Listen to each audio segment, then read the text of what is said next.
Effect ന്യൂസിലേക്ക് ഏവർക്കും സ്വാഗതം. കേരളത്തിന്റെ IT കമ്പനികളുടെ കൂട്ടായ്മയായിട്ടുള്ള ഗ്രൂപ്പ് ഓഫ് ടെക്നോളജി കമ്പനീസ് അതിന്റെ സെക്രട്ടറിയാണ് അതോടെ ശ്രീകുമാർ വി. നമ്മുടെ ടാറ്റ എലക്സി എന്ന കമ്പനിയുടെ സെന്റർ ഹെഡാണ്. കേരളത്തിലെ ഏകദേശം 280ഓളം IT കമ്പനികളുടെ കൂട്ടായ്മയാണ് GTEC. ഇന്ന് കേരളത്തിൽ എംപ്ലോയി ചെയ്യപ്പെട്ടിരിക്കുന്ന 80%-ലധികം യുവാക്കളും, അതായത് IT ക്രൗഡാണല്ലോ ഏറ്റവും യുവാക്കളുടെ ക്രൗഡ്, അത് GTEC കമ്പനികളുടെ കീഴിലുള്ളതാണ്. തിരുവനന്തപുരം, കൊച്ചി, കാലിക്കറ്റ് എല്ലാ IT പാർക്കുകളിലും GTECന്റെ മെമ്പേഴ്സ് ആയിട്ടുള്ള കമ്പനികളാണ് ഉള്ളത്. അപ്പോൾ അദ്ദേഹത്തിന്റെ പറയായിട്ടും അദ്ദേഹത്തെ വിശദീകരിക്കും. പറഞ്ഞ മാതിരി കേരളത്തിലെ IT ഇൻഡസ്ട്രി ബോഡിയാണ് ഗ്രൂപ്പ് ഓഫ് ടെക്നോളജി കമ്പനീസ്. 285 കമ്പനികളുടെ ഒരു കൂട്ടായ്മയാണ്. കേരളത്തിലെ എല്ലാ ജില്ലകളിലും, അല്ലെങ്കിൽ Thiruvananthapuram techno park, Kochi eco park, Calicut cyber park, എല്ലാ പാർക്കുകളിലെയും പാർക്കിന് പുറത്തുമുള്ള IT കമ്പനികളുടെ ഒരു കൂട്ടായ്മയാണ്. ഗവൺമെന്റുമായിട്ടും IT സംബന്ധമായിട്ടുള്ള എല്ലാ കാര്യങ്ങളിലും, പോളിസിപരമായിട്ടുള്ള കാര്യങ്ങളിലൊക്കെ GTEC ആണ് അതിനകത്ത് മേജർ കോൺട്രിബ്യൂട്ടർ ആയിട്ടുള്ളത്. GTECിന് ഈ കമ്പനികളുടെ സംഘടന എന്നുള്ളതിനേക്കാൾ കൂടുതൽ അതിനകത്ത് ചില ഫോക്കസ് ഗ്രൂപ്പ്സ് വഴിയാണ് ഇത് പ്രവർത്തിക്കുന്നത്. ഈ സംഘടന പ്രവർത്തിക്കുന്നത് മെമ്പേഴ്സിന്റെ സംഘടനയാണെങ്കിൽ അതിന് ചില ഫോക്കസ് ഗ്രൂപ്പ്സ് ആണ്. ഒരു ഫോക്കസ് ഗ്രൂപ്പിന്റെ പേരാണ് അക്കാഡമിയ ടെക്നോളജി. അതായത് അക്കാഡമിയയും ഇൻഡസ്ട്രിയും തമ്മിലുള്ള ആ ഒരു ഗ്യാപ്പ് കുറയ്ക്കുക എന്നുള്ള ഉദ്ദേശത്തോടുകൂടി ഒരു ഗ്രൂപ്പാണ്. ആ ഗ്രൂപ്പിന്റെ ഒരു ഇനിഷ്യേറ്റീവാണ് ന്യൂ ലേൺ എന്ന് പറയുന്നത്. ന്യൂ ലേൺ എന്ന് പറഞ്ഞാൽ മൈക്രോ ലേണിംഗ് ആണ്. അത് ആ ഒരു സ്ഥാപനം അല്ലെങ്കിൽ ന്യൂ ലേൺ എന്നുള്ളൊരു മൂവ്മെന്റിന്റെ പുറകിൽ ഒരുപാട് ആൾക്കാരുണ്ട്. അതിന്റെ തുടക്കം ശ്രീപൂരിൽ നിന്നാണെങ്കിലും അത് ഇപ്പോൾ GTEC അസോസിയേഷൻ അത് ടേക്കപ്പ് ചെയ്യുകയും അത് സംസ്ഥാന വ്യാപകമായിട്ടുള്ള ഒരു വലിയ മൂവ്മെന്റ് ആയിട്ട് മാറുകയും ചെയ്തിട്ടുണ്ട്. നമ്മൾ 3 വർഷം മുമ്പാണ് ന്യൂ ലേൺ സ്റ്റാർട്ട് ചെയ്തത്. അതിന്റെ ഐഡിയ എന്ന് പറഞ്ഞാൽ ബേസിക്കായിട്ട് നമ്മൾ തുടങ്ങിയപ്പം നമ്മുടെ ഒബ്ജക്റ്റീവ് എന്താണെന്ന് വെച്ചാൽ കേരളത്തിലെ ഏത് റിമോട്ട് കോർണറിലുമുള്ള മിടുക്കരായ വിദ്യാർത്ഥികളെ സ്കിൽഡ് ആക്കാൻ പറ്റണം. അവർക്ക് അതിനുള്ള ഓപ്പർച്യൂണിറ്റീസ് കൊടുക്കണം. സ്കില്ലുണ്ടെങ്കിൽ അവർ എംപ്ലോയബിൾ ആവാനോ അല്ലെങ്കിൽ സ്വയം ഓണ്ടർപ്രണർ ആവാനോ ഉള്ള ഓപ്പർച്യൂണിറ്റി അവർക്ക് കിട്ടണം. അങ്ങനെ ഡെമോക്രാറ്റൈസിങ് നോളജ് ആൻഡ് സ്കിൽസ് എന്നുള്ളതാണ് അതിന്റെ സ്ലോഗൻ. എല്ലാവർക്കും അത് അവൈലബിൾ ആക്കണം. Access to knowledge and technology and skills should be there for every student, every aspiring student in Kerala എന്നൊരു കോൺസെപ്റ്റ് നമ്മൾ തുടങ്ങിയത്. നമ്മൾ തുടങ്ങിയത് 3 വർഷം മുമ്പാണ്. ഇതുവരെ നമ്മൾ അതിന് കാര്യമായ പബ്ലിസിറ്റിയോ PR ഒന്നും ചെയ്തിട്ടില്ല. പക്ഷേ ഇന്ന് ഓർഗാനിക് ആയിട്ട് അത് വളർന്ന ഒരു പ്ലാറ്റ്ഫോം ഉണ്ട് ന്യൂ ലേൺ. ആ platform is available free for students. There is not a single rupee of transaction there. And all the learning and skilling that happens on the platform is absolutely free for every student in Kerala or even outside Kerala. ഇന്ന് 42,000 കുട്ടികൾ ആ പ്ലാറ്റ്ഫോമിൽ ലൈവാണ്. ഏകദേശം 150 colleges, അത്രത്തോളം തന്നെ mentors, evaluators, വളരെ senior ആയിട്ടുള്ള professors, industry leaders എല്ലാവരും പ്ലാറ്റ്ഫോമിൽ അവൈലബിൾ ആണ്. ഇവിടെ ആരും ഒന്നും പഠിപ്പിക്കുന്നില്ല. എല്ലാ സ്റ്റുഡൻസും അതിനകത്ത്, അല്ലെങ്കിൽ അസ്പയറിംഗ് സ്കിൽഡ് ആവാൻ ആഗ്രഹമുള്ള എല്ലാവരും അവിടെ വന്ന് പിയർ ലേണിംഗിൽ കൂടെയാണ് അവർ സ്കിൽഡ് ആവുന്നത്. വളരെ എളുപ്പത്തിൽ, വളരെ സിമ്പിൾ ആയിട്ട് പറയുകയാണെങ്കിൽ ആ ന്യൂ ലേണിനകത്ത് കയറി പല സ്റ്റേജസിൽ കൂടി പുറത്തു വരുമ്പോൾ 2 ഓപ്ഷൻസ് ആണ് അവർക്ക് ഉണ്ടാവുക. Either they will get employed, അല്ലെങ്കിൽ അവർ സ്വയം ഒരു ഓണ്ടർപ്രണറായി മാറാം. അങ്ങനെ ഒരു പ്ലാറ്റ്ഫോമാണ്. ഈ പ്ലാറ്റ്ഫോം പല ഏജൻസികളും, ലോകോത്തരമായ പല ഏജൻസികളും വന്ന് അതിനെപ്പറ്റി കണ്ട് അവരത് വളരെ യുണീക്കാണെന്ന് അഭിപ്രായപ്പെട്ടിട്ടുണ്ട്.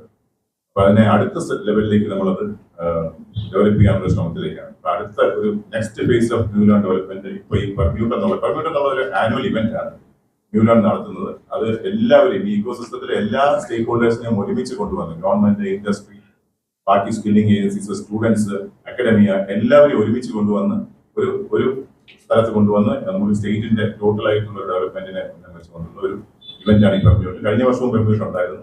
ഇപ്രാവശ്യത്തെ പെർമ്യൂട്ടോടുകൂടി ന്യൂ ലേണിന്റെ അടുത്ത ഫേസ് ഓഫ് ഗ്രോത്ത് ഉണ്ടാകുക എന്നുള്ളതാണ് നിങ്ങളുടെ ഒരു നമുക്ക് ന്യൂ ലേൺ സ്റ്റാർട്ട് ചെയ്യുന്ന സമയത്ത് നമ്മുടെ ഇൻഡസ്ട്രിയും അക്കാഡമിയും ഗവൺമെന്റും എല്ലാവരും ഒരുമിച്ച് വർക്ക് ചെയ്യണം എന്നുള്ളതാണ് നമ്മുടെ ലക്ഷ്യം. എല്ലാവരും അവരുടേതായിട്ടുള്ള മേഖലകളിൽ സ്കില്ലിങ്ങിന് വേണ്ടി ശ്രമിക്കുന്നുണ്ട് എങ്കിലും വിദ്യാർത്ഥികൾക്ക് കോമൺ പരീക്ഷ നടത്തിയിട്ടാണ് ഒരു കാര്യം ചെയ്യുന്നത്. ചിലർക്ക് സിനിമ പഠിക്കാനായിരിക്കും താല്പര്യം, ചിലർക്ക് എന്തായിരിക്കും ടെക്നോളജിയോടായിരിക്കും താല്പര്യം. അപ്പൊ അവർക്ക് ചിലപ്പോൾ ആ കോഴ്സ് കിട്ടിയെന്ന് വരില്ല. പക്ഷെ എല്ലാവർക്കും സൗജന്യമായിട്ട് അവർ ഇഷ്ടമുള്ള സ്ഥാനത്തിൽ എത്താനായിട്ട് എന്താ വേണ്ടത്? സിമിലർ ഇൻട്രസ്റ്റ് ഉള്ള ആൾക്കാരെ കണക്ട് ചെയ്യുക, അവരുമായിട്ട് ഒരുമിച്ച് ചേർന്ന് പഠിക്കുക, ഇൻഡസ്ട്രിയിൽ സക്സസ്ഫുൾ ആയിട്ടുള്ള ആൾക്കാരുമായിട്ട് ഒരു ആക്സസ് കൊടുക്കുകയാണത്. അപ്പൊ മ്യൂലൺ എന്താ ചെയ്യുന്നതെന്ന് വെച്ചാൽ നിങ്ങൾ പഠിക്കുന്ന ഒരു കാര്യത്തിനകത്ത് പ്രൂഫ് ഓഫ് വർക്ക് ഉണ്ടാക്കുക. പ്രൂഫ് ഓഫ് വർക്ക് എന്താ? വെബ് ഡെവലപ്മെന്റ് പഠിക്കണമെന്ന് പറഞ്ഞു കഴിഞ്ഞാൽ ഒരു പ്രസ് ക്ലബിന് വെബ്സൈറ്റ് ഉണ്ടാക്കി കൊടുക്കാം, അല്ലെങ്കിൽ നിങ്ങളുടെ പത്രത്തിന് വെബ്സൈറ്റ് ഉണ്ടാക്കി കൊടുക്കാം, അല്ലെങ്കിൽ ഒരു എന്താണ് ചായക്കടയ്ക്ക് ഒരു വെബ്സൈറ്റ് ഉണ്ടാക്കി കൊടുത്തു കഴിയുമ്പോഴത്തേക്ക് എന്തായി അവനത് പഠിച്ചു എന്നുള്ള തെളിവാണ്. അപ്പോൾ പഠനം എന്ന് പറയുന്നത് നമ്മൾ പണ്ട് എന്തായിരുന്നു, ഓർമ്മശക്തിയുടെ ഒരു പരീക്ഷണമാണ്. പക്ഷെ നോളജ് ഇപ്പോൾ ഒരിക്കലും സ്റ്റാറ്റിക് അല്ല. സ്കില്ലിംഗ് എന്ന് പറയുന്നത് റെപ്പിറ്റീഷനാണ്. അവിടെ കുട്ടികൾക്ക് വേണ്ട സ്കിൽ എന്ന് പറയുന്നത് എന്താണോ എൻ്റെ അറിവ് അതിനെ അപ്ലൈ ചെയ്ത് സൊല്യൂഷൻസ് ബിൽഡ് ചെയ്യുക എന്നുള്ളതാണ്. അപ്പോൾ മ്യൂലൺ എന്താ ചെയ്യുന്നതെന്ന് പറയുന്നത് അവർ പഠിക്കുന്ന കാര്യങ്ങളെ അപ്ലൈ ചെയ്ത് സൊല്യൂഷൻസ് ബിൽഡ് ചെയ്ത് അതിന് കർമ്മ പോയിന്റ്സ് എന്ന് പറയുന്നൊരു മെക്കാനിസം ഉണ്ട്. അതിനകത്ത് അവർക്ക് ഇയേഴ്സ്, അത് നമ്മൾ വീഡിയോ എടുത്തു കഴിഞ്ഞാൽ ഇപ്പൊ എല്ലാവരും വീഡിയോ എടുക്കാറുണ്ട്. വീഡിയോ എടുത്തു കഴിഞ്ഞാൽ ബാക്കിയുള്ള ആൾക്കാർ അതിന് ലൈക്കും കമന്റും ഒക്കെ ചെയ്യാറുണ്ട്. അതുപോലെ പോസിറ്റീവായിട്ട് എൻഗേജ്മെന്റിലേക്ക് കുട്ടികളെ കൊണ്ടുവന്നിട്ട് അത്തരം ഉയർന്നു വരുന്ന കുട്ടികളെ അവസരങ്ങളിലേക്ക് എത്തിക്കുക എന്നുള്ളതാണ്. അപ്പൊ അതിനകത്ത് ആദ്യത്തെ ഘട്ടത്തിൽ നമ്മളോടൊപ്പം ഉണ്ടായിരുന്നതാണ് അരുൺ സാർ. അരുൺ സാർ അക്കാഡമിയുടെ ഭാഗത്തുനിന്ന് എന്നോടൊപ്പം ഞാൻ ട്രിനിറ്റി കോളേജ് ഓഫ് എഞ്ചിനീയറിംഗിന്റെ പ്രിൻസിപ്പളാണ് അരുൺ സുരേന്ദ്രൻ. ഈ ഒരു രണ്ട് കാര്യങ്ങളാണ് ദീപ് സൂചിപ്പിച്ചതുപോലെ എക്സാം ബേസ്ഡ് സിസ്റ്റം ആണ്. ഇത്രയും സ്വാതന്ത്ര്യത്തിന്റെ ഇത്രയും വർഷങ്ങൾ കഴിഞ്ഞിട്ടും we have A sorting system of education. എല്ലാ കുട്ടികളെയും നമ്മൾ ഒരേ രീതിയിലുള്ള ഒരു പരീക്ഷയിട്ട് അതിൽ സോർട്ട് ചെയ്യും. അതിൽ നിന്ന് എങ്ങനെയാണ് ഒരു ശരിക്കും ഡെവലപ്ഡ് ആയ ഒരു സമൂഹം എന്ന് പറയുന്നത് സപ്പോർട്ട് സിസ്റ്റം ആയിരിക്കണം. ഓരോ കുട്ടിയുടെയും ഓരോ വിദ്യാർത്ഥിയുടെയും ഓരോ യുവാവിന്റെയും കഴിവുകൾക്കനുസരിച്ച് അവരെ സപ്പോർട്ട് ചെയ്യുന്ന ഒരു സിസ്റ്റത്തിലേക്ക് എങ്ങനെ പോകാം എന്നുള്ളൊരു ചിന്തയാണ് ആദ്യം വന്നത്. So from sort to support ആയിരുന്നു. അപ്പോൾ കോവിഡ് വന്ന സമയത്ത് നമുക്ക് മനസ്സിലായി we can do this through online channel. Digital divide ഉണ്ടെങ്കിലും തന്നെ we can try to reach. കേരളത്തിലെ കണക്ടിവിറ്റി ഇന്ത്യയിലുള്ളതിൽ തന്നെ ഹയസ്റ്റ് ആണ്. അപ്പോൾ അങ്ങനെ വരുമ്പോൾ there is a very interesting concept called affinity spaces. Video game കളിക്കുന്നവർക്ക് അറിയാം, ഓരോ വീഡിയോ ഗെയിമിനും ലക്ഷക്കണക്കിന് ആൾക്കാരാണ് ഫാൻസ് ആയിട്ടുള്ളത്. അവര് ആ വീഡിയോ ഗെയിം കൂടുതൽ പേര് കളിക്കാൻ വേണ്ടി സഹായിക്കുന്നുണ്ട്. അതിനു വേണ്ടിയിട്ട് ഒരു പൈസ പോലും വാങ്ങിക്കാതെ വളരെ ഇലാബറേറ്റ് മാനുവൽസ് തയ്യാറാക്കുന്നു, പുതിയ ട്രിക്കുകൾ കണ്ടുപിടിച്ച് പറഞ്ഞു കൊടുക്കുന്നുണ്ട്. അപ്പോൾ ഒരു ഫീൽഡിൽ നമുക്കൊരു അഫിനിറ്റി ഉണ്ടെങ്കിൽ, നമുക്ക് അതിനോടൊരു താല്പര്യം ഉണ്ടെങ്കിൽ ആ സ്പേസിലോട്ട് പുതിയ തലമുറയെ കൊണ്ടുവരാൻ അതിനകത്തുള്ളവർക്ക് അത്യധികമായ ഒരു താല്പര്യമുണ്ട്. അങ്ങനത്തെ അഫിനിറ്റി സ്പേസസ്. അപ്പൊ നമ്മുടെ ട്രഡീഷണൽ എഡ്യൂക്കേഷൻ സിസ്റ്റം സ്റ്റക്ക് ആയിരിക്കുന്നത് ബ്രിക്ക് ആൻഡ് മോർട്ടർ ആണ്, ബിൽഡിംഗ് ആണ്. ഈ കോളേജിൽ പോയാൽ നന്നാവും, ആ കോളേജിൽ പോയാൽ അങ്ങനെയല്ല. അതേപോലെ അധ്യാപകരിൽ വളരെ ഡിപ്പെൻഡന്റ് ആണ്. പലർക്കും കണക്ക് ഒരു പുതിയ തേങ്ങയായി മാറുന്നത് എപ്പോഴും ഒരിക്കലും മോശമായ ഒരു കണക്ക് സാർ വന്നു പോയതിന്റെ ഫലമാണ്. അവരുടെ ലൈഫിൽ വളരെയധികം ഇഷ്ടപ്പെട്ട് പഠിപ്പിച്ച അധ്യാപകരുള്ള വിഷയങ്ങൾ അവർക്ക് വളരെ ഇഷ്ടപ്പെട്ട വിഷയമായിട്ട് മാറുന്നു. സോ അവർ ഐഡിയ വാസ് അങ്ങനെ ഇഷ്ടപ്പെട്ട് പാഷനറ്റ് ആയിട്ട് ഒരു ഫീൽഡിൽ നിൽക്കുന്ന ആൾക്കാരെ അടുത്ത തലമുറ അങ്ങനെ വരുമ്പോൾ everything has A value. We can support people based on their talent. അപ്പൊ ഈ രണ്ട് കോൺസെപ്റ്റിൽ നിന്ന് ഉണ്ടായതാണ്. ആദ്യം നമ്മൾ 1000 കുട്ടികൾ 2000 കുട്ടികളൊക്കെ നമ്മൾ വളരെ ത്രില്ഡായിട്ട് കൗണ്ട് ആവുമായിരുന്നു. ഇപ്പോൾ 42,000 43,000 സ്റ്റുഡൻസ് ഇൻവോൾവ് ആണ്. It's A very silent revolution that has been happening over the last 3 years. വളരെ ഡീപ്പായിട്ട് ഇതിൽ ഇൻവോൾവ് ആയ കുട്ടികളുടെ ഇൻഡസ്ട്രീസിന്, ഫോർ എക്സാമ്പിൾ നമ്മൾ കഴിഞ്ഞ കൊല്ലം ഒരുപാട് വർഷം സംസാരിച്ചതിന് ശേഷം ഇന്റേൺഷിപ്പ് ഒരു പോളിസി ഉണ്ടായി. അപ്പോൾ കുട്ടികൾക്ക് ഇപ്പോൾ KTUവിന്റെ അനുസരിച്ച് അവർക്ക് 3 മാസം ഇന്റേൺഷിപ്പിന് പോകാം, അല്ലെങ്കിൽ ഫൈനൽ സെമസ്റ്റർ മൊത്തമായി ഇൻഡസ്ട്രിയിൽ പോയി വർക്ക് ചെയ്യാം. പക്ഷെ ഇതിന് ഇൻഡസ്ട്രിയും കൂടെ റെഡിയായി വരണമല്ലോ. ഈ ഒരു കണക്ഷൻ ഉണ്ടാക്കുന്നതിലാണ് നമ്മൾ എപ്പോഴും ബുദ്ധിമുട്ടുന്നത്. അവിടെ ഇവിടെയൊക്കെ ആയിട്ട് നമ്മുടെ പോളിസീസ് കറക്റ്റ് ആണ്. So how can we bring the maximum benefit to maximum students എന്നുള്ള അണ്ടർസ്റ്റാൻഡിങ്ങിലാണ് മ്യൂലൺ ഒരു വളരെ സൈലന്റ് റെവല്യൂഷണറി പാർട്ട്ണർ ആയിട്ട് ഈ കണക്റ്റിംഗ് അഫിനിറ്റി സ്പേസ് ആണ്. എക്സ്ട്രീംലി ആക്റ്റീവ് ആയ ഒരു സ്പേസ് ആണ് കുട്ടികൾ ചെയ്യുന്ന പ്രോജക്ട്സ്. അപ്പൊ നമ്മുടെ ഇപ്പോൾ ഈ ഇവന്റിന് will be able to feature around 150 projects that students are doing. നമ്മുടെ ഇപ്പോൾ നെഗറ്റീവ് വാർത്തകളാണ് ഒരുപാട് വരുന്നത്. But all the news papers in Kerala gave so much front page space for Sunitha Williams coming back. ഇപ്പൊ സയൻസിനും ടെക്നോളജിക്ക് ഇവിടെ ഇൻട്രസ്റ്റ് ഇല്ലെന്നല്ല, വളരെ ഇൻട്രസ്റ്റ് ഉണ്ട്.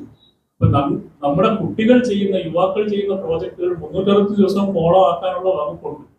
വളരെ ഡീപ്പായ പ്രോജക്ട്സ് നടക്കുന്നുണ്ട്. അങ്ങനെയുള്ള കുട്ടികളെ കണ്ടെത്താനും കൂടി ഈ ഒരു വേദി ടാഗോർ തിയേറ്ററിൽ സഹായിക്കും. അപ്പോൾ അതിന്റെ അക്രോസ് ദ സ്റ്റേറ്റിലുള്ള 2000-ഓളം വിദ്യാർത്ഥികൾ വരുന്നുണ്ട്. അപ്പോൾ ഇവർ എന്തിനാ വരുന്നതല്ലേ, ഇന്ന് നമ്മള് കാണുന്ന ഒരു കാഴ്ചപ്പാടുണ്ട് 2K കിഡ്സ്. 2K കിഡ്സ് എന്തായിരിക്കും ചെയ്യുന്നത് നമ്മുടെ മനസ്സിൽ ഇപ്പോൾ ആലോചിക്കുന്നുണ്ടെങ്കിൽ എന്തായിരിക്കും? അവർ മൊത്തം ഡ്രഗ് യൂസേഴ്സും വൈലന്റും അമ്മയെ തരുന്നതും ഒക്കെ ആണെന്ന് പറയുന്ന ഒരു പെർസെപ്ഷൻ ഭയങ്കരമായിട്ട് നമ്മുടെ മെയിൻ ചെയ്യപ്പെടുന്നത്. ഇവിടെ ആലോചിക്കേണ്ടത് മെജോറിറ്റി കുട്ടികൾ ഇന്ന് അവിടെ ഉണ്ടോ? വളരെ ചെറിയൊരു ശതമാനം കുട്ടികളാണ് അവിടെ അത് ഇന്ന് ഇതിന്റെ ഡ്രഗ് അബ്യൂസിലേക്ക് വന്നിട്ടുള്ളത്. അവര് മെയിൻ സ്ട്രീം ചർച്ചകളാവുന്നു, ബാക്കിയുള്ള കാര്യങ്ങളെല്ലാം വരുമ്പോൾ പാരന്റ്സിന് ബാക്കി പേടിയാണ്. ഞങ്ങളുടെ കുട്ടികൾ ഇങ്ങനത്തെ എന്തെങ്കിലും കാര്യങ്ങൾ പോകുന്ന സമയത്ത് ഇപ്പോൾ ഒരു റാസ്ബെറി പൈ അല്ലെങ്കിൽ ഒരു ഓർഡിനോ ബോർഡ് കൊണ്ടുവന്നു കഴിഞ്ഞാൽ ഈ ഇവന്റിൽ പുതിയ ഡ്രഗിലുള്ള എന്തെങ്കിലും സാധനമാണ് കൊണ്ടുവരേണ്ടത് സംശയത്തോടുകൂടിയാണ് നോക്കുന്നത്. Because they do not know what these days are doing. ന്യൂറോണില് നമ്മളിവിടെ സ്പാർക്ക് ചെയ്യാൻ എന്ന് പറയുന്ന ടെക്നോളജി പഠിച്ച് പടം വരയ്ക്കാൻ അറിയുന്ന കുട്ടികൾ ലോകത്തെ ഏറ്റവും മികച്ച 200 പേരിൽ 27 പേര് നമ്മുടെ നാട്ടിലുണ്ടായിരുന്നു. നമ്മുടെ 2 കുട്ടികൾ വൈക്കോമിഡിയറ്റ് എന്ന് പറയുന്ന വേൾഡിലെ ഏറ്റവും വലിയ ഇൻക്യുബേറ്റർ പോയിട്ടുണ്ട്. ഇന്ത്യയുടെ മെയിൻ സ്റ്റോറി അതല്ല. അപ്പോൾ ഈ 2K കിഡ്സ് മൊത്തം അങ്ങനെയാണെന്നൊരു പെർസെപ്ഷൻ നമ്മൾ ചെയ്തു കഴിഞ്ഞാൽ എന്താ സംഭവിക്കുക എന്ന് പറയുന്നത്, ഈ കുട്ടികൾ നമ്മുടെ സമൂഹത്തിൽ നിന്ന് അകന്നു പോകുകയും ചെയ്യും. അതിന് പകരം അവരെ നമ്മൾ ചേർത്ത് പിടിച്ച് അവരുടെ പോസിറ്റീവായിട്ടുള്ള വാർത്തകൾ കൂടി ഇതിനോടൊപ്പം നമുക്ക് നൽകാൻ കഴിയണം. അതിനകത്ത് 200ഓളം ഏറ്റവും മികച്ച നല്ല പ്രോജക്റ്റുകൾ ചെയ്തിട്ടുള്ള കാര്യങ്ങളൊക്കെ ചെയ്തിട്ടുള്ള വിദ്യാർത്ഥികളോട് വരുന്നത്. അവരെ എന്ത് ചെയ്തു എന്നല്ല നമ്മൾ കവർ ചെയ്യേണ്ടത്, അവർക്ക് ഈ പ്രായത്തിൽ എങ്ങനെ അത് ചെയ്യാൻ സാധിച്ചു. സ്കൂളിൽ പഠിപ്പിച്ചിട്ടുള്ളത് ആരാണ് അവരെ സപ്പോർട്ട് ചെയ്യുന്നത്? ഇതിന്റെ ഏജൻസികൾ സർക്കാരിൻ്റെതുണ്ട്. യങ് ഇന്നോവേറ്റർ പ്രോഗ്രാം പോലെ, സ്റ്റാർട്ടപ്പ് മിഷൻ, IEDs പോലെ പല കണക്ട് ചെയ്തിട്ട് വരുന്ന സ്ഥലങ്ങളിൽ ഈ കുട്ടികൾക്ക് പഠനത്തിന്റെ പരീക്ഷയ്ക്ക് അതീതമായിട്ട് കാര്യങ്ങൾ ചെയ്യാൻ അവസരം കൊടുക്കുന്ന കമ്മ്യൂണിറ്റീസ് ഉണ്ട്, ഇന്ത്യൻ പോലെ. അപ്പോൾ ഇത്തരം കമ്മ്യൂണിറ്റീസിന്റെ ആക്ടിവിറ്റീസിലൂടെ അവർക്ക് വേണ്ട വേൾഡിലേക്ക് പ്രിപ്പയർ ചെയ്ത് അവർ വരികയാണ് ചെയ്യുന്നത്. കാര്യം എന്താ, നമ്മൾ ചുറ്റും കാണുന്ന മാറ്റം നമ്മൾ ഇതുവരെ കണ്ട വേൾഡ് അല്ല ഈ കുട്ടികൾ ഇറങ്ങി പോകുമ്പോൾ ജീവിക്കാൻ പോകുന്ന വേൾഡ്. നമ്മൾ ഇന്ന് കാണുന്ന പല ജോലികളും മുമ്പിലേക്ക് പോകുന്ന സമയത്ത് ഉണ്ടാവും, ജോലികളായിട്ടുണ്ടാവും. നമ്മൾ ഇന്ന് സോൾവ് ചെയ്യുന്ന പല പ്രോബ്ലംസും ഈ ബാക്കിയുള്ള റോബോട്ടിക്സും സോൾവ് ചെയ്യുന്നതായിരിക്കും. So they are going to a world where they have to എന്താണ് work on solving new problems. പുതിയ പ്രോബ്ലംസ് സോൾവ് ചെയ്യാൻ ലോകത്തിൽ പോകുന്ന വിദ്യാർത്ഥികളെ അതിനു വേണ്ടിയാണ് പ്രിപ്പയർ ചെയ്യേണ്ടത്. അതിനുവേണ്ടിയുള്ള കോൺഫിഡൻസ് ആണ് കൊടുക്കേണ്ടത്. അതിന് കണക്ട് ചെയ്യാൻ പറ്റുന്ന പാഷനേറ്റ് ആയിട്ടുള്ള മെന്റേഴ്സിനെയാണ് കണക്ട് ചെയ്യേണ്ടത്. അപ്പം മ്യൂലേൺ എന്താ ചെയ്യുന്നതെന്ന് പറയുന്നത്, നമ്മുടെ മലയാളികളായിട്ട് ലോകത്ത് പല വലിയ ഗൂഗിളിലും പല കമ്പനികളിലും ചേർന്നിട്ടുള്ള ആൾക്കാരില്ലേ, അവരെല്ലാവരെയും ഒരു വലിയൊരു നെറ്റ്വർക്ക് ആയിട്ട് കൊണ്ടുവന്നു. V created A human infrastructure. നമ്മൾ സാധാരണ ഫിസിക്കൽ ഇൻഫ്രാസ്ട്രക്ചർ, ഡിജിറ്റൽ ഇൻഫ്രാസ്ട്രക്ചർ ചെയ്യും. ഓരോ സ്ഥലത്തും ലാബുകൾ ഉണ്ടാക്കും. പക്ഷെ ആ ലാബിനകത്ത് എന്ത് പ്രവർത്തനം നടത്താനുള്ള ആൾക്കാർ വേണ്ടി. അപ്പൊ അത്തരം ആൾക്കാരെ സൗജന്യമായിട്ട് ഈ കുട്ടികൾക്ക് പറഞ്ഞു കൊടുക്കാനായിട്ട് കൊണ്ടുവരികയാണ് ചെയ്തിട്ടുണ്ടായിരുന്നത്. അപ്പോൾ ബർമ്യൂഡ് നമ്മുടെ ടാഗോർ തിയേറ്ററിൽ 29-ാം തീയതി നിങ്ങളെല്ലാവരും ക്ഷണിക്കാനായിട്ടാണ് വന്നത്. ഇന്ന് നമ്മളൊരു പ്രസ് റിലീസായിട്ട് ഓൾറെഡി പോയതാണ്. അന്ന് നടക്കാൻ പോകുന്ന പ്രോഗ്രാമിനകത്ത് 100-ലധികം വിദ്യാർത്ഥികൾ വളരെ ഇൻട്രസ്റ്റിംഗ് പ്രോജക്റ്റുകളായിട്ട് വരുന്നുണ്ട്. ഏറ്റവും മികച്ച ആൾക്കാരെ നമ്മളോട് കൊണ്ടുവരുന്നത്. ഒരുപാട് കാര്യങ്ങൾ ഇവരെന്താ ചെയ്യുന്നതെന്ന് കണ്ട് മനസ്സിലാക്കണം. നിങ്ങളുടെയും കുട്ടികൾക്ക് ഇത്തരം അവസരങ്ങളിലേക്ക് പോകാനായിട്ടുള്ള ഇത് ചെയ്യണം. നിങ്ങളുടെയും കുട്ടികളെയും വീട്ടുകാർക്കും ഒക്കെ എല്ലാവർക്കും വന്ന് എന്താണ് ഇവർ ചെയ്യുന്നത്, എവിടേക്കാണ് നമുക്ക് ഇവരെ ഡയറക്ഷൻ കൊടുക്കാൻ പറ്റുന്നത് പറയാൻ പറ്റുന്ന ഒരു സാധനമായിരിക്കും. അന്ന് എല്ലാവരും ആ ഒരു 24 വരുമ്പോൾ ഒരു മുഖ്യമന്ത്രി ഉദ്ഘാടനം ചെയ്യുന്ന ഒരു ചടങ്ങിനെ റിപ്പോർട്ട് ചെയ്യാൻ വരുന്നതിന് പകരം നമുക്ക് അവരായിട്ട് ഇന്ററാക്ട് ചെയ്യാനും അവർ ചെയ്യുന്ന കാര്യങ്ങൾ മനസ്സിലാക്കാനും വരാൻ പറ്റുന്നു. നമുക്കൊരു ലഞ്ചോടുകൂടി ചെയ്യാൻ പറ്റുന്ന രീതിയിൽ ആ ഒരു രീതിയിലേക്ക് കുറച്ച് സമയം എടുത്ത് അവിടെ ഇൻവിറ്റേഷനാണ് ഇവിടെ ശരിക്കും വന്നത്. ഇദ്ദേഹം നമ്മുടെ ന്യൂറോണിന്റെ ചീഫ് ഇമ്പാക്ട് ഓഫീസറാണ്. അതായത് ന്യൂറോൺ എന്ന് പറയുന്നത് അതിനകത്ത് എല്ലാവരും വോളണ്ടിയേഴ്സ് ആണ്. പണ്ട് നമ്മൾ സാക്ഷരത നടത്തിയില്ലേ, അന്ന് ലിറ്ററസി പ്രോഗ്രാം ഇങ്ങനെ കുറെ വോളണ്ടിയേഴ്സ് അല്ലായിരുന്നു. പക്ഷെ ഇന്നത്തെ സാക്ഷരതയ്ക്ക് ശരിക്കും ഒരു പ്രശ്നമുണ്ട്. ആ ഒരു നാട്ടിലെ ഒരു മാഷിനോ നാട്ടിലെ ഒരു ലൈബ്രറിയിലോ പോയിട്ട് പഠിപ്പിച്ച് എഴുതാൻ വായിക്കാനും പഠിപ്പിച്ചു കൊടുക്കാറില്ലല്ലോ. ടെക്നോളജി അറിയണ്ടേ. ആ ഡിജിറ്റൽ ഡിവൈഡ് ആണ് നമ്മുടെ ഏറ്റവും വലിയ പ്രശ്നം. ആ ഡിവൈഡിനെ ഇത് ചെയ്യാനായിട്ട് അത്തരം അറിയുന്ന ആൾക്കാരുടെ വലിയൊരു നെറ്റ്വർക്ക് നമുക്ക് വേണം. അതും സൗജന്യമായിട്ട് അവൈലബിൾ ആണ്, പേ ബൗൺസ് ഇല്ലാണ്ട് അവൈലബിൾ ആണ്. That is the movement that neuron is doing. അപ്പോൾ നമ്മുടെ ഇതിനകത്ത് ഏറ്റവും 1-ാം സ്ഥാനത്തുള്ള കോളേജ് എന്ന് പറയുന്നത് മാർ ബസീലിയസ് കോളേജ് ആണ്. ഇത് അവിടെ 2000-ലധികം വിദ്യാർത്ഥികൾ ന്യൂറോണിന്റെ ഭാഗമായിട്ടുണ്ട്. സാർ അരുൺ JS മാർ ബസീലിയസ് കോളേജിലെ അധ്യാപകനാണ്. അതിനോടൊപ്പം തന്നെ മ്യൂലാണുമായിട്ട് കഴിഞ്ഞ 3 വർഷമായിട്ട് വളരെയധികം പോസിറ്റീവായിട്ട് അസോസിയേറ്റ് ചെയ്ത് പോകുന്നു. അപ്പോൾ നമുക്കറിയാം, ഇപ്പോൾ നമ്മുടെ വിദ്യാഭ്യാസ സമ്പ്രദായത്തിൽ എനിക്ക് തോന്നുന്നു ഇവിടെ ഇരിക്കുന്ന സുഹൃത്തുക്കൾ എല്ലാവരും ഐതർ ഒരു പാരന്റോ അല്ലെങ്കിൽ നിങ്ങളുടെ വീട്ടിൽ ഡെഫിനറ്റ്ലി സ്കൂൾ ഗോയിങ് ആയിട്ടുള്ള ഒരു ആൾ അല്ലെങ്കിൽ കോളേജ് ഗോയിങ് ആയിട്ടുള്ള ഒരാൾ ഡെഫിനറ്റ്ലി ഉണ്ടാവും. നമ്മൾ പൊതുവെ കുട്ടികളോട് ചോദിക്കും, നമ്മുടെ വിദ്യാഭ്യാസ സമ്പ്രദായത്തിൽ എന്തെങ്കിലും ചേഞ്ച് നിങ്ങൾ പ്രതീക്ഷിക്കുന്നുണ്ടോ, അല്ലെങ്കിൽ എത്ര ആൾക്കാരിൽ ചേഞ്ച് പ്രതീക്ഷിക്കുന്നുണ്ടോ എന്ന് ചോദിച്ചു കഴിഞ്ഞാൽ ഒട്ടുമിക്കവാറും ഏതൊരു ഓഡിയൻസിന്റെ ഫ്രണ്ടിലാണെങ്കിലും ഏകദേശം ഒരു 95 ചിലപ്പോൾ 100% ആൾക്കാരും കൈ ഉയർത്തും. അവർ പറയുന്നതെന്ന് പറഞ്ഞു കഴിഞ്ഞാൽ നമ്മൾ ഇന്ന് പഠിക്കുന്നത് കൊണ്ട് എന്താണ് ചെയ്യേണ്ടതെന്ന് നമുക്കറിയില്ല. ഒരു പ്രാക്ടിക്കൽ നോളജ് എന്ന് പറയുന്നൊരു സംഭവം നമ്മുടെ സംവിധാനത്തിൽ ഉണ്ടോ, അതോ ഒരു വർഷം പഠിച്ചത് നമ്മൾ റെഗുലറായിട്ട് ചോദിക്കുന്ന ഒരു കാര്യമാണ്.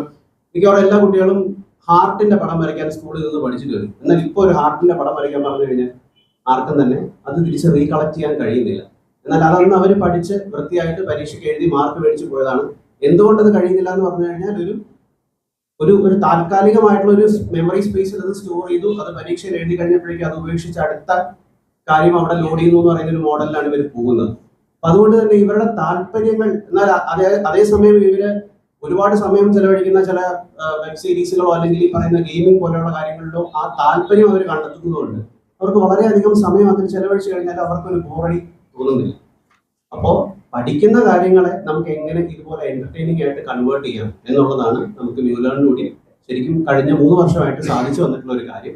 മാർഗസ് സീരിയസ് കോളേജിൽ നമ്മളിപ്പോൾ ഓട്ടോണമി ആയിട്ടുണ്ട്. അപ്പോൾ ഓട്ടോണമി ആയതിന്റെ ഭാഗമായിട്ട് തന്നെ നമ്മുടെ പാഠ്യ പദ്ധതിയോടൊപ്പം ഇന്റഗ്രേറ്റ് ചെയ്യുക എന്ന് പറയുന്ന ഒരു പ്രോസസ്സാണ് നമ്മൾ ചെയ്തിരിക്കുന്നത്. സാധാരണ നമ്മുടെ സംവിധാനം നോക്കുകയാണെന്നുണ്ടെങ്കിൽ we are very good in building parallel systems. പല സംവിധാനങ്ങൾ പുതിയ ഇനിഷ്യേറ്റീവ്സ് കൊണ്ടുവരും. ഇതെല്ലാം ഇൻഡിപെൻഡന്റ് ആയിട്ട് പ്രവർത്തിക്കും, ഇത് തമ്മിലൊന്നും ഒരു കണക്ഷൻ ഇല്ല എന്ന് പറഞ്ഞ് പോകുന്ന സ്ഥലത്ത് നമ്മുടെ കരിക്കുലത്തിനകത്തേക്ക് എന്റർടൈനിങ് ആയിട്ട് അവരുടെ കാര്യങ്ങൾ എങ്ങനെ പഠിക്കാം, മാത്രമല്ല അതിനകത്തൊരു ഗെയിമിഫിക്കേഷൻ, അതായത് ഓരോ പ്രോസസ്സ് ചെയ്ത് കഴിയുമ്പോഴും ഓരോ മോഡ്യൂൾ പഠിച്ചു കഴിയുമ്പോഴും അവർക്ക് ഈ കർമ്മ പോയിന്റ് എന്ന് പറയുന്നത് ആസ് എ റിവാർഡിംഗ് മെക്കാനിസം കിട്ടുമ്പോൾ അതിനകത്ത് അവരൊരു അഡിക്ഷൻ കണ്ടെത്തുന്നത്, ഒരു ലഹരി.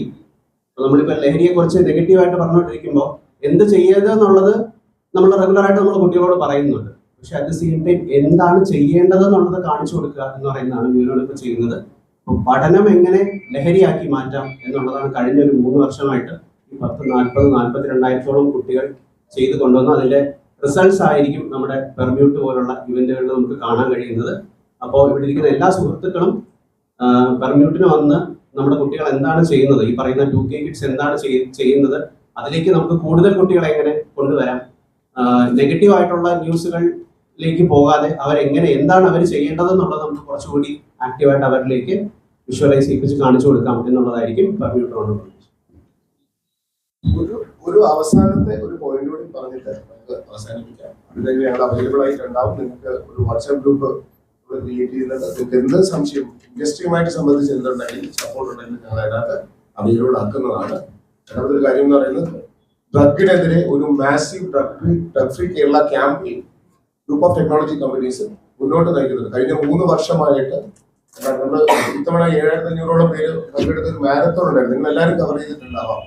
പക്ഷെ മാരത്തോൺ ഓടി ചെയ്തുകൊണ്ട് മാത്രം അല്ല, അതിന്റെ കണ്ടിന്യൂഡ് ആയിട്ടുള്ള ആക്ടിവിറ്റി ഡീറ്റെയിൽ ചെയ്യുന്നുണ്ട്. നമ്മുടെ IT കമ്പനികളുടെ കൺസോർഷ്യം ആണെന്ന് പറഞ്ഞാൽ അവിടുത്തെ എംപ്ലോയീസിനെ കൊണ്ട് ഓരോ എംപ്ലോയീസും അവർ പഠിച്ച സ്കൂളിലും അവർ പഠിച്ച കോളേജിലും ഡ്രഗ് ഫ്രീ കേരളയുടെ ഒരു ക്യാമ്പയിൻ, ഒരു വോളണ്ടിയർ മെക്കാനിസം ക്രിയേറ്റ് ചെയ്യുന്നുണ്ട്.